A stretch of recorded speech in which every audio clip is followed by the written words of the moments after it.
all morning. The Fox 61 Morning News starts now.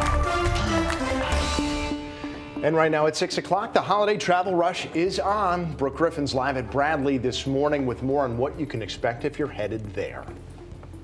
And with rising flu and COVID cases, what health officials say you can do to protect yourself and your family from getting sick.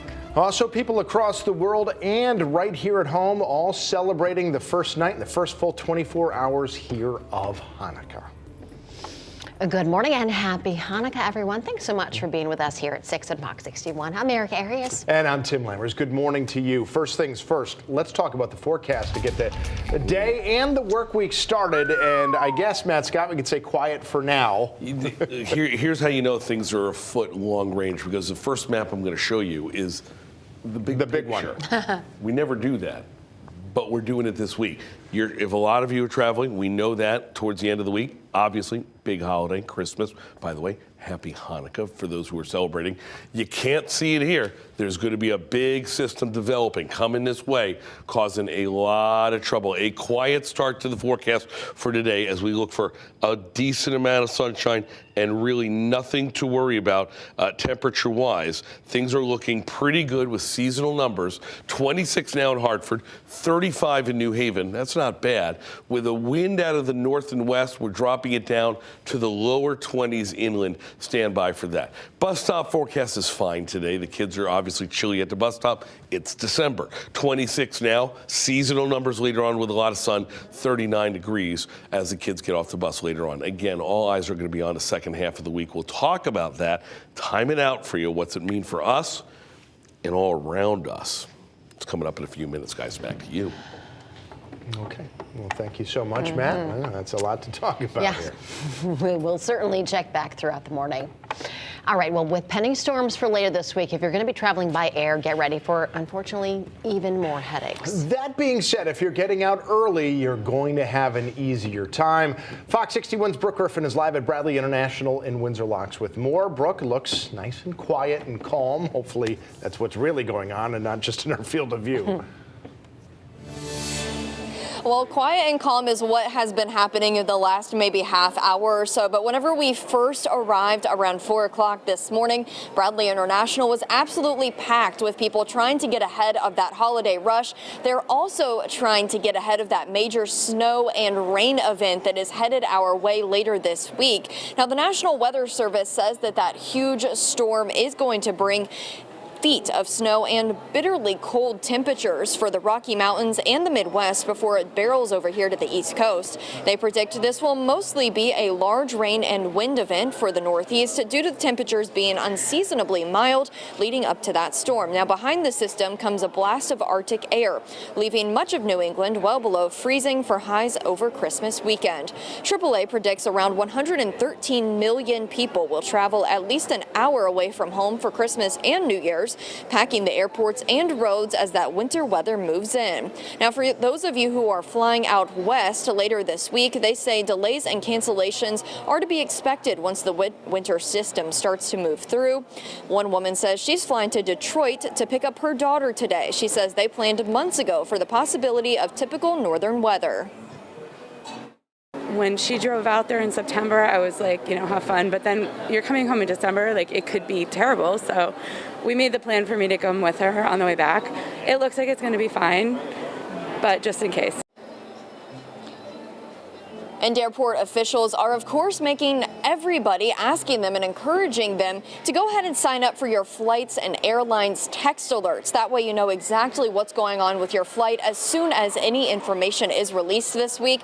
And if you are traveling by car, officials are also encouraging people to go ahead and check your route, check the weather on your route to make sure that you are taking the safest option with that weather moving in. They say if you need to leave a little bit earlier, if you can leave a little bit earlier than that system moving in this week, go ahead and do so just to make sure you arrive to your Christmas destination safely. Live at Bradley International, Brooke Griffin, Fox 61 News. All right, Brooke, thanks so much. Yes. All right, for a quick check on the roads, Let's get right over to Fox 61's Lauren Zenzi. Hopefully things are quiet on that front. Yeah, Tim and Erica, things are looking good as of right now. No crashes or incidents to report. We did unfortunately have a fatal crash overnight, which caused a huge backup on I-91 over in the North Haven area. But now things are looking good. Smooth sailing. 91, 84, Route 2, all moving smooth. We do have a little bit of a delay. New Britain Ave to the Harper Tunnel will take you about 8 minutes. Traffic moving at about 36 miles an hour. Taking a live look out in Weathersfield, 91 north and southbound moving just fine. Some light volume out there. Some light to moderate volume over in West Hartford on I-84 east and westbound, but no incidents to report. Over in Waterbury, 84 is looking good. And as we move down into the New Haven, 91 over to 95 looking good. We do have some delays starting to build in Bridgeport to Fairfield, but other than that, Fairfield County is looking good. We'll check back in on the roads coming up in the next half hour. Tim and Eric, I'll send things back over to you. Good morning. Good morning, Lauren. Thanks so much. Well, as you get ready for holiday gatherings this week and throughout the rest of the year, the winter season of sickness is certainly taking hold. Connecticut and other states seeing a significant increase in COVID and flu cases. As I'm stifling a sneeze right now, Fox 61's Angela Bavaro joins us live in Rocky Hill with a message from local health experts ahead of Christmas. Good morning. Tim and Erica, good morning. And this is the same message that we're very used to at this point, the same message from those past pandemic winters, that those common sense health measures, those will go a long way in keeping you safe and your family safe. One of those measures, you know them very well, masking up. And some local doctors are recommending that you once again cover up in those high risk settings, indoor settings, although there is still no mask mandate here in Connecticut. So now let's put these numbers into context. We talk about this rise of COVID cases, of flu cases. What does that actually look like? Well, according to state data from last week, about 14% of new hospitalizations were for a flu-like illness. And if you add on another 10% for COVID-like illness, they're the cause for a quarter of all the new hospitalizations in Connecticut. The number of COVID-positive hospital patients has also gone back over 500 for the first time since February. But a big note here, we are still far from the highs that we've seen in past winters. You know, the flu activity has increased quite abruptly over the last couple of weeks. And we're seeing high numbers of cases in the community, but also, in the hospital. So that's one that, we're paying particular attention to.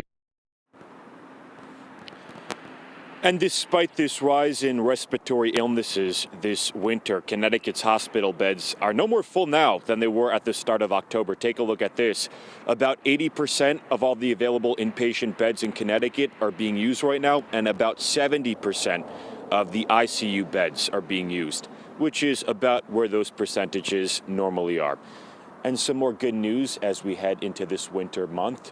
And we've heard a lot about this triple threat of illnesses, RSV, COVID, and the flu. Well, those local health experts say the RSV cases have been on the decline over the past few weeks. Reporting live in Rocky Hill this morning, I'm Angelo Bavaro, Fox 61 News. All right, Angelo, thanks so much. We will check back throughout the morning. Yeah. Meantime, this morning we have some breaking news from overnight. 6 people are without a home this morning after a fire broke out inside a duplex in Manchester. Now, this happened just before 2 a.m. on Eldridge Street. Fire officials say flames broke out inside the basement with smoke damage spreading throughout the building. Now, both sides of the duplex sustained damage. No one was hurt, though, in the fire. The Red Cross is helping out those affected by the fire, and no word yet on what caused it.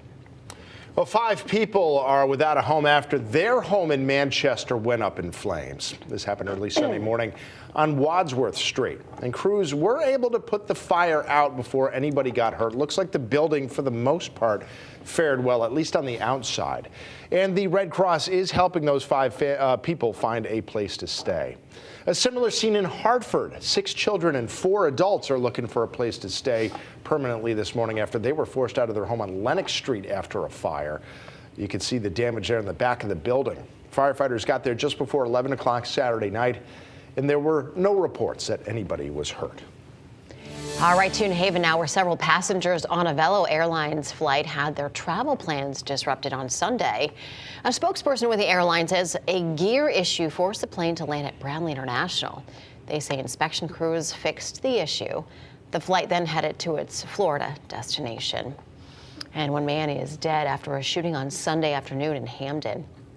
Police say 37-year-old John Williams of Hamden was the person who was shot and was rushed to the hospital, where he later died. Hamden police have yet to identify a suspect, but they are investigating a car that they say tried to flee the area just a few minutes after the shooting.